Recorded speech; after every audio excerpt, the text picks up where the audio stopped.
Hey there, let me blow your mind with this cool thing in psychology. Think about the last time you went to a concert.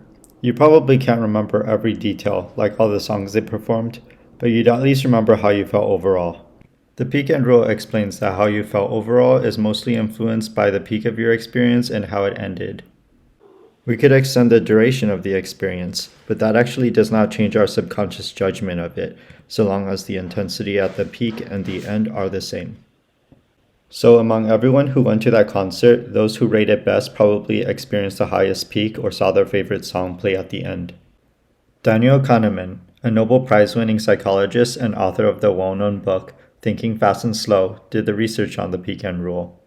One of his experiments shows that the peak end rule affects you not only when you think about the good moments, but also the bad. It goes something like this. Have a participant and stick their hand in ice-cold water. They would do 2 trials of this and decide which trial to repeat as the third. Trial 1 lasts for 60 seconds. Trial 2 would be the same as in trial 1, but then we secretly make the water slightly warmer and add 30 more seconds. When it's time to do trial 3, do you think the participant would prefer to repeat trial 1 or trial 2? They actually choose to repeat trial 2, the longer trial.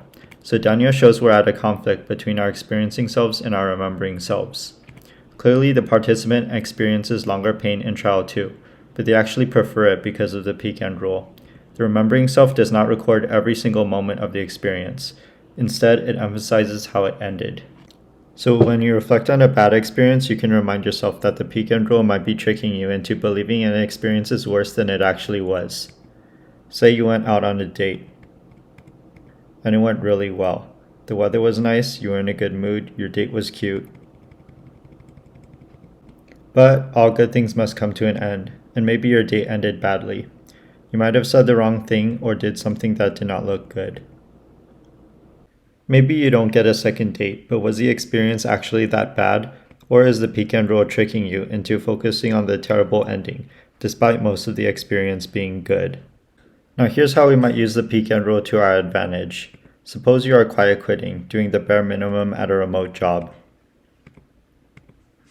Unless it's a tech job, your manager is probably human and therefore is susceptible to the peak end rule. So if you're going to slack off the entire year, at least consider doing some work during the last week for that annual performance review.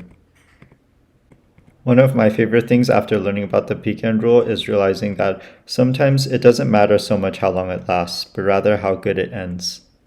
That's what I tell my partner when I can't last more than 20 seconds.